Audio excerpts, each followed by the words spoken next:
So let's talk about careers, jobs for reflectors. Now, I personally think that any energy type can do anything they want to do. It's just a matter of how you go about doing that thing. Now, do I think that a reflector is going to want to work in construction? No, I do not. But if you are a reflector who wants to work in construction, I absolutely believe you can do it. So, I don't think there's any specific job that, you have to be in if you're a reflector or a manifestor or whatever. You can do anything. It's just a matter of how, right? However, due to the certain strengths and skill sets that certain energy types have, this is simply my opinion on what would be the most conducive for reflectors. So, if you are new here, my name is Ebony. I am a human design reader expert and coach. So, number one, drop my index card. Number one is any job or career where you have control over your environment. As a reflector, you have not only your G center undefined, but all of your centers are undefined, which means you are geomagnetic, which means your environment and the people in your environment are going to be extremely, extremely important to how you feel, right? If you are in an environment that is nasty, okay, I'm just being honest, nasty or cluttered or funky, or just the people is stank. It stank like mean, but could also be stank like they just stink. If you are in an environment that is not pleasurable to you, you are not going to thrive in it. You're just not. So any career or job where you get to intentionally cultivate your environment, including the people who are in it, is great for you. Also, things like guidance counselors, therapists, social workers, right? Your sensitivity as a reflector is your superpower.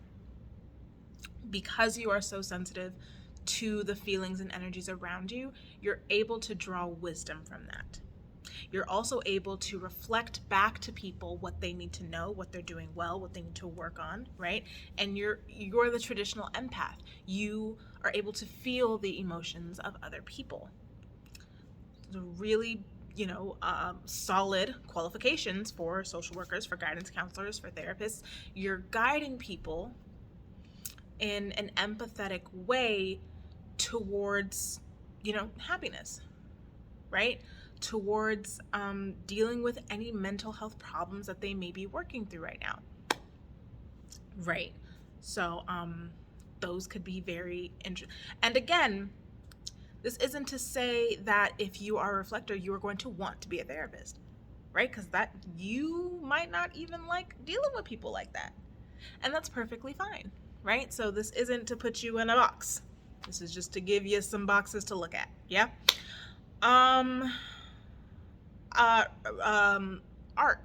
Artists, anything really in the creative field, right?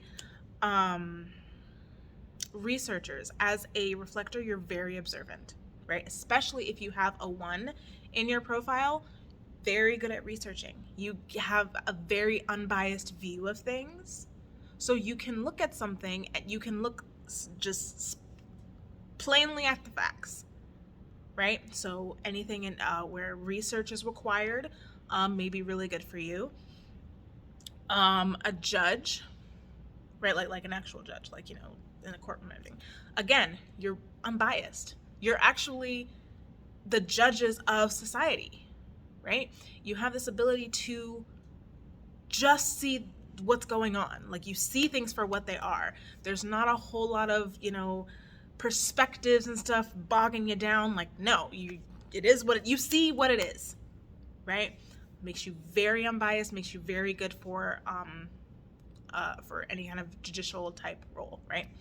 A philosopher, right? Again, kind of that research component, right? Even like teaching philosophy. You're able to open people's minds. You're able to, since you're able to hold different perspectives at once, you're able to take people on that journey with you, right? You're able to show people the different sides of a story, show people the different sides of a situation. And that can be very eye-opening, especially for someone who has a defined ajna and they believe in one thing and that's it, right? That was all that I had written down on my note card. So those are my personal ideas for the best careers for reflectors. But again, you can do anything regardless of what your energy type is. It's just a matter of how you would go about doing that thing. So I hope this was helpful. Remember that my Restful Hustle Academy is still open for enrollment. So if you are interested in really learning how to work with your energy, how to get things done, how to stop procrastinating, how to kick perfectionism in the crap hole, then click the link in my description box and sign up for the program. And I will see you in the next video.